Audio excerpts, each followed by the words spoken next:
Bienvenida a esta exploración detallada sobre el arte y, bueno, también la ciencia de la mezcla musical. Hoy nos vamos a sumergir en las ideas clave de un material súper interesante. Mixing Strategies, Planning the Perfect Mix, de Björgvin Benedictosson. Nuestra misión, digamos, es extraer ese conocimiento esencial para cualquiera que busque llevar sus mezclas al siguiente nivel, ya sea preparando una sesión importante o simplemente por esa curiosidad, ¿no?, de entender cómo se consigue ese sonido pulido, profesional. El objetivo final es dar ese salto, pasar de sonar amateur a sonar pro. Precisamente. Y es fundamental, creo yo, entender que no estamos hablando solo de ajustes técnicos, de mover faders y perillas. Es más bien adoptar una mentalidad, una estrategia. El propio material cita a Sun Tzu, y creo que vale la pena recordarlo. La estrategia sintáctica es la ruta más lenta hacia la victoria. La táctica sin estrategia es el ruido antes de la derrota. Esto, bueno, subraya la importancia de empezar con un plan, ¿no?, antes de siquiera tocar nada en la sesión. Tiene todo el sentido del mundo. Entonces, antes de lanzarnos a ecualizar o a comprimir, el autor sugiere algo que parece básico, pero es fundamental: dar un paso atrás. O sea, escuchar con calma las pistas grabadas y formarse una primera impresión honesta. ¿Cuál es el potencial real de la canción? ¿Hacia dónde puede ir sonoramente? Es el punto de partida indispensable, sí. Como bien señala el texto, no puedes esperar que una grabación acústica minimalista suene como una orquesta sinfónica completa. Hay que ser realista, ¿viste? Entender las herramientas y el material sonoro que tienes, y adaptarse siempre al género y al arreglo específico de la canción. Por ejemplo, pensar en el tipo de ambiente que buscas, quizá reverbs más cortas, más ajustadas para un rock alternativo con mucha energía, mientras que una balada pop, bueno, podría beneficiarse mucho más de colas de reverb más largas, más exuberantes, digamos. Y antes de entrar de lleno en la estrategia, da dos consejos prácticos, que menciona casi al principio. Muy valiosos. Sí, y son cruciales tanto para la salud auditiva como para la objetividad. Primero, mezclar a volúmenes moderados, incluso bajos. Esto no solo protege nuestros oídos, que es vital a largo plazo, sino que, aunque parezca contradictorio, nos permite escuchar con más atención los balances, los detalles sutiles. Y segundo, tomar descansos regulares. Cada hora, hora y media más o menos. Alejarse un poquito, refrescar los oídos, la perspectiva. Evita tomar decisiones basadas en oídos cansados, que tienden a engañarnos mucho. Fundamental eso. Y otro concepto clave que aparece pronto es el de la simplificación. Recuerdo que menciona el ejemplo de Chris Lord Alge, una leyenda de la mezcla, que redujo una sesión enorme de 159 pistas a unas 44 mucho más manejables, usando subgrupos. ¿Cómo funciona eso en la práctica? La idea es simple pero poderosa. Agrupar instrumentos similares en buses o pistas auxiliares. Por ejemplo, todas las pistas de batería van a un bus de batería, las voces a un bus vocal, las guitarras a otro, y así. Esto te permite controlar el volumen general de ese grupo y aplicar procesamiento, como EQ o compresión, de forma cohesionada. El autor, de hecho, prefiere usar pistas auxiliares dedicadas para estos subgrupos maestros. Dice que le resulta visualmente más claro que la función group de algunos de DAWs. Y bueno, esto facilita muchísimo la gestión de la sesión, ayuda a mantener una visión global y, ojo, otro punto recurrente, verificar siempre la compatibilidad mono, que la mezcla no se desarme al ponerla en mono. Sigue siendo vital. Entendido. Simplificar para poder ver el bosque, no perderse en los árboles. Y aquí es donde introduce un concepto que parece ser como el pilar de su enfoque estratégico, inspirado en David Gibson: pensar la mezcla en 3 dimensiones. Así es. Es un marco mental súper útil para organizar el lienzo sonoro. El autor lo llama alto, ancho y profundo. A ver, desglosemos eso. Alto. Alto, height. Esto se refiere al espectro de frecuencias, de arriba a abajo, ¿no? ¿Qué instrumentos necesitan ocupar los agudos para tener brillo, aire? ¿Cuáles deben tener peso en los graves? ¿Dónde podemos cortar o filtrar para dejar espacio? Es decidir la ubicación vertical de cada sonido. Ok. ¿Y ancho? Ancho, width. Este es el panorama estéreo, de izquierda a derecha. La idea es llenar ese espacio lateral de forma equilibrada e interesante. No apilar todo en el centro. Es distribuir los elementos, como un pintor, asignando a cada uno su lugar en el ancho del lienzo. Vale. ¿Y el tercero? Profundo. Profundo. Esta dimensión es la sensación de cercanía o lejanía, de adelante hacia atrás. Se manipula principalmente con el volumen más cerca, y con efectos como la reverb, más reverb, generalmente más lejos, y delays cortos. Una batería, por ejemplo, puede ir más atrás con una reverb de sala y menos volumen. La voz principal, en cambio, suele quererse más al frente, más seca, más presente. Fantástico este modelo tridimensional. Alto, ancho y profundo. Ayuda un montón a visualizarlo. Si te parece, profundicemos en cada una. Empecemos por el ancho, el paneo y la imagen estéreo. Perfecto. El paneo es una herramienta fundamental en esa dimensión ancho. Y el texto lo aborda tanto para crear separación básica, lo obvio, como para usos más creativos. Por ejemplo, sugiere panear las salidas de una reverb o un delay mono a lados opuestos del sonido original, para ensanchar sutilmente ese sonido sin meter plugins complicados, o automatizar ligeros movimientos de paneo muy sutiles en elementos como coros, pads, percusiones, para añadir un movimiento dinámico orgánico. Y hace una observación interesante. Panear no es solo usar los extremos, izquierda, centro, derecha. Exacto. Ese es un punto crucial que recalca. A menudo se descuida todo el espacio intermedio. Usar posiciones como las 9, las 10, las 3, las 4 es vital. Pequeños ajustes en el paneo marcan una diferencia enorme en la claridad, en la separación. Permite que cada elemento tenga su propio bolsillo en el espectro estéreo. Mejora mucho la definición del ancho. Y esto nos lleva directo al tema de la imagen estéreo y esos plugins que, prometen ensanchar todo de manera espectacular.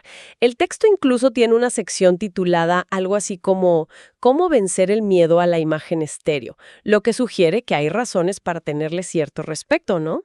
Definitivamente. Esos plugins de super ensanchamiento pueden sonar impresionantes en una pista aislada, sí, pero el autor advierte muy seriamente sobre sus peligros. Pueden fácilmente comerse la mezcla, ocupar demasiado espacio y, lo más problemático, introducir problemas de fase. La fase es esa relación temporal entre las ondas de los canales izquierdo y derecho. Si se manipula mal, puede causar cancelaciones, artefactos raros, especialmente cuando la mezcla se escucha en mono. Entonces, ¿qué alternativas más seguras propone el material para lograr esa sensación de amplitud sin romper la mezcla? Ofrece varias técnicas más controlables, digamos. Crear estéreo desde mono. Si tienes una fuente mono, como un sinte, a veces puedes generar una versión estéreo dentro del propio instrumento, o con plugins específicos. Te dan más control. Delays cortos. El efecto Haas. Usar delays muy cortos, el texto sugiere 20-30 milisegundos, paneados al lado opuesto del sonido original. Crea una ilusión de anchura. Paneo estrecho. Una técnica interesante. En lugar de panear una pista doblada LR extremo, paneas una a la izquierda tope y la otra, por ejemplo, solo hasta las 9 o 10. Todavía a la izquierda, pero no al máximo. Creas anchura, pero dejas libre el lado derecho extremo. Capas layering. Grabar dobles pistas, por ejemplo, 2 tomas de la misma guitarra rítmica, y panear las opuestas. O usar instrumentos similares paneados. Aquí ojo con la fase entre capas. Chorus estéreo. Enviar una señal mono, quizás paneada un poquito fuera del centro, a un chorus estéreo con sus salidas paneadas LR. Añade brillo y movimiento estéreo. Son buenas alternativas, más quirúrgicas. Y la advertencia final sobre los plugins específicos de ensanchamiento es clara. Usarlos con muchísima precaución, entendiendo que manipulan la fase y siempre verificar el resultado en mono. Asegurarse de que la mezcla no se desmorone. Exactamente. La compatibilidad mono sigue siendo un control de calidad esencial. No hay que olvidarlo. Muy bien, ya exploramos el ancho, ahora movámonos hacia la base de todo, la sección rítmica. Hablemos de baterías. El material parece tener muchísimo que decir aquí. Menciona 35 consejos rápidos. No podemos cubrirlos todos, claro, pero ¿cuáles destacarías en cuanto a EQ y compresión? Ciertamente es una sección densa, sí. En ecualización EQ, que trabaja principalmente en la dimensión alto, algunos puntos clave son: para el bombo kick, un realce suave tipo shelving alrededor de 80-100 Hz suele añadir cuerpo. Un corte en la zona de 300-600 Hz a menudo ayuda a quitar esa sensación acartonada, ¿viste? Es útil aplicar un filtro pasalto sobre los 30-35 Hz para limpiar retumbes subsónicos innecesarios. A veces, un corte sobre 200 Hz también ayuda a limpiar lodo en medios bajos. Y para el ataque, el click sugiere buscar realces en 2.5 kHz para rock moderno o incluso 4 kHz para metal. Para la caja o tarola, un realce alrededor de 3 kHz suele resaltar el ataque, el golpe inicial. Esos son puntos de partida súper concretos para trabajar la dimensión alto de la batería. Y en cuanto a compresión, ¿cómo sugiere manejar la dinámica? Bueno, el enfoque varía según lo que busques. Para un sonido más natural, recomienda una compresión ligera, buscando apenas 0.5 a 1 decibelio dB de reducción en los picos.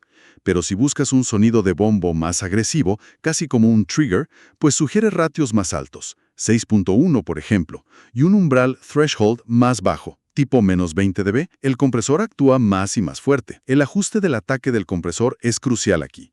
Un ataque rápido tiende a enfatizar el cuerpo, el boom. Uno más lento deja pasar el pico inicial y resalta el click, la pegada. En la caja, es importante ajustar el ataque para no matar ese transitorio inicial, ese primer golpe rápido que le da vida. Hay que dejar que pase un poquito antes de que el compresor apriete fuerte. Y una técnica interesante que menciona, comprimir fuerte las pistas de ambiente, los room mics.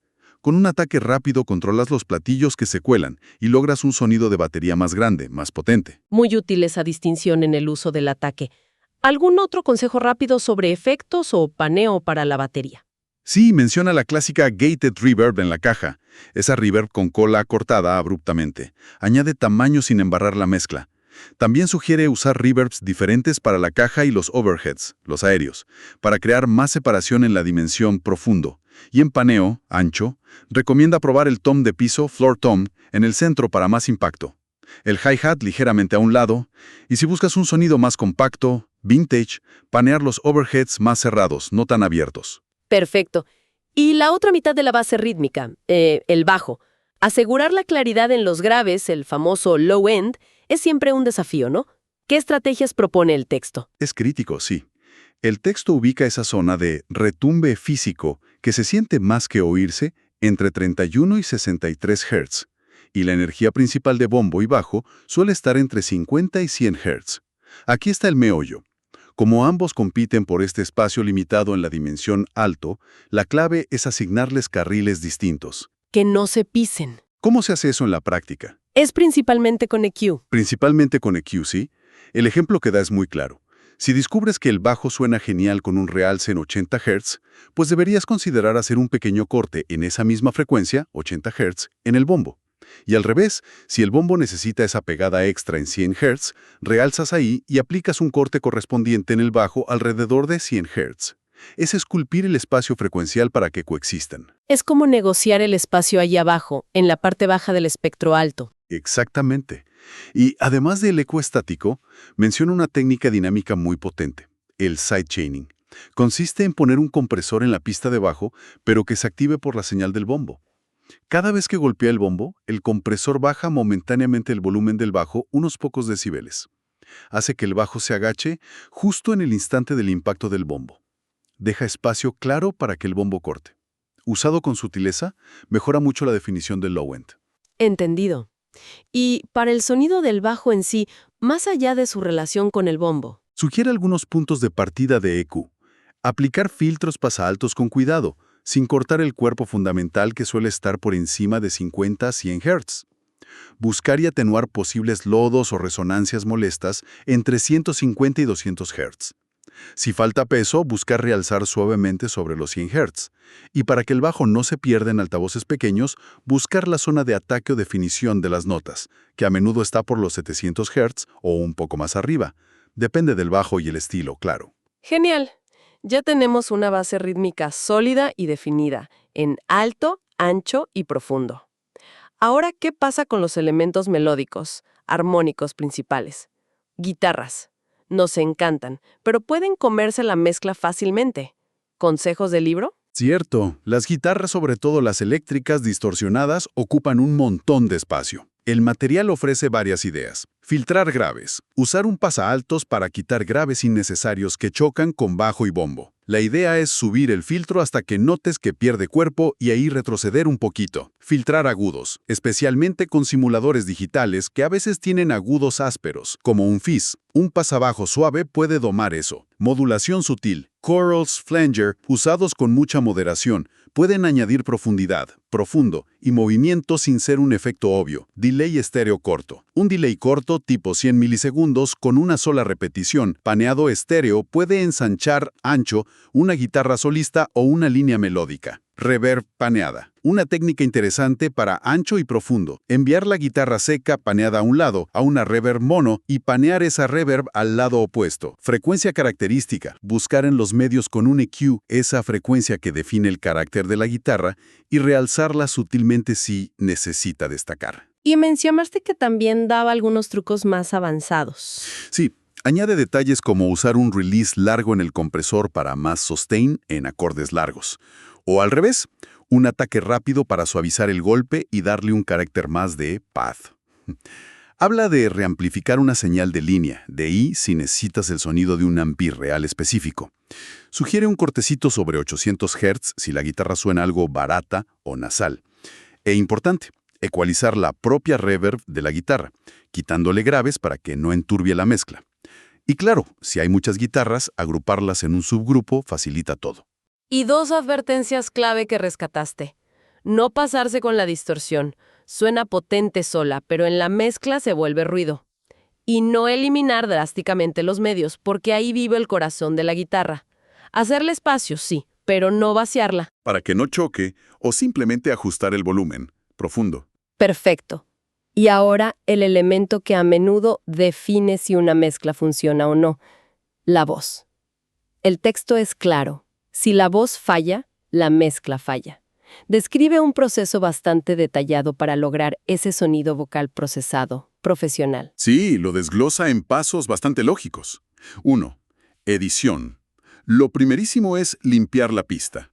Quitar ruidos entre frases, clics, pops, controlar respiraciones muy fuertes si distraen. 2. Compresión de picos. Una compresión inicial muy suave. Sugiere ratio 2.1, buscando solo 0.5-1 dB de reducción, para controlar los picos más fuertes sin cambiar mucho la dinámica. 3. De-easing. Controlar la sibilancia, esas S's y T's agudas y molestas, con un de-esser específico o un compresor en sidechain, filtrado para que solo reaccione a esas frecuencias, entre 5 y 9 kHz más o menos, varía. 4. Filtro y EQ correctiva. Un filtro pasaaltos para limpiar graves innecesarios, puede llegar hasta 100 Hz o más. Luego, buscar y atenuar frecuencias resonantes o feas. El sonido acartonado, 300-600 Hz, nasal, sobre 1 kHz. Limpiar antes de realzar. Entiendo. Es como preparar el terreno. ¿Qué viene después de esta limpieza y control inicial? Viene la compresión más evidente, la que de verdad modela la dinámica y añade carácter. 5. Compresión procesada. Aquí se puede ser más agresivo. Ratios como 4.1, buscando 6 dB o más de reducción. El objetivo es nivelar, que todas las palabras se escuchen claras y darle consistencia. Recomienda probar distintos tipos de compresores, FET, Opto, BCA, según el carácter que busques. Un ataque medio suele funcionar bien. Deja pasar el aire inicial. 6. EQ post-compresión. Realce. Después de comprimir, a veces la voz pierde algo de vida. Aquí es donde añades color con EQ. Realces amplios en medios altos. 3 kHz para claridad, 5 kHz para presencia, que la voz salga, 8 kHz o más para aire, brillo. 7. Doubling artificial. Una técnica común para engrosar. Enviar la voz a un bus con un delay muy corto, 20-30 milisegundos, o un chorus, y mezclarlo muy sutilmente por debajo. 8. Reverb y delay, ambiente. Finalmente, situar la voz en un espacio profundo. Elegir el tipo de reverb, plate, hall, room, y la duración de la cola según el tempo y estilo. Cortas para rápidas, largas para lentas. Los delays también ayudan a crear profundidad y ritmo. Es un proceso completo, paso a paso. Y mencionaste antes algunos puntos de partida de EQ vocal que daba el material. Sí, como guías generales. Buscar cuerpos sobre 150 Hz con cuidado, cortar cartón entre 400-800 Hz, presencia sobre 5 kHz y la sibilancia principal sobre 7 kHz. Recordando esa distinción que hace. En hombres puede estar más baja, 3-7 kHz, y en mujeres más alta, 5-9 kHz. Pero insiste, siempre usar los oídos y ajustar a la voz específica y la mezcla. Queda claro que la voz requiere una atención muy especial. Ahora, para ir cerrando el círculo, el material vuelve a insistir en la importancia de la reverb. No solo para la voz, sino para toda la mezcla. Absolutamente. Lo reitera mucho. Una mezcla sin reverb suena plana, bidimensional, como recortes de papel pegados. La reverb es lo que crea la ilusión de un espacio tridimensional, profundo, lo que da cohesión. Ayuda a que todos los instrumentos suenen como si estuvieran juntos en el mismo lugar. ¿Y cómo sugiere usarla para lograr esa cohesión? Una técnica clave es usar varias reverbs distintas, pero complementarias, y enviar diferentes grupos de instrumentos a ellas. Por ejemplo, una reverb corta tipo plate para la batería, una room media para las guitarras y quizá una hall más larga para la voz o los coros. Agrupar elementos similares y enviarlos a su propio espacio ayuda a crear separación entre grupos, pero también coherencia dentro de cada grupo. Y en la mezcla final, trabaja el profundo y también el ancho, si paneamos las reverbs. Eso nos lleva a otra herramienta poderosa que describe, el uso de pistas de referencia.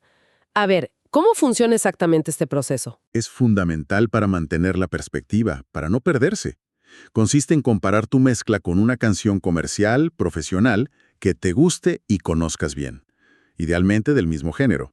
El proceso es importar esa canción a tu sesión. Ojo, en formato sin pérdida, WAV IFF, no un MP3 comprimido que altere el sonido.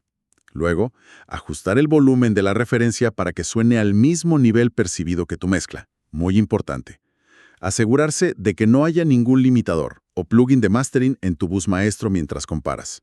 Y después, alternar la escucha, con el botón de solo o mute, entre tu mezcla y la referencia, prestando atención crítica a varias cosas.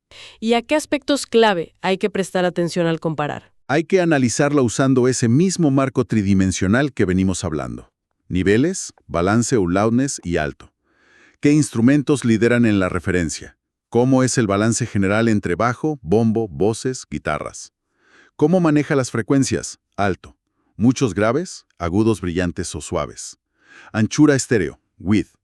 ¿Qué tan amplia suena? ¿Dónde están panados los elementos principales? Voz, bombo, caja suelen ir al centro. Y los secundarios.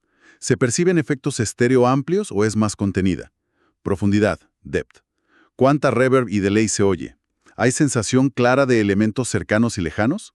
¿El espacio suena real o más artificial? Y una vez hecho este análisis comparativo, la idea es copiar la referencia tal cual. No exactamente copiar, sino usarla como guía para tomar decisiones informadas en tu propia mezcla.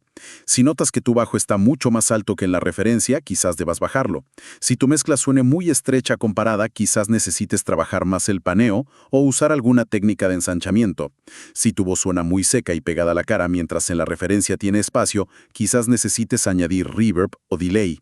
El texto menciona los match EQs, que intentan igualar la curva EQ de tu mezcla a la referencia, pero advierte que es para usar con cuidado. Es mejor arreglar problemas en las pistas individuales. Entendido. Es una brújula, no un mapa exacto.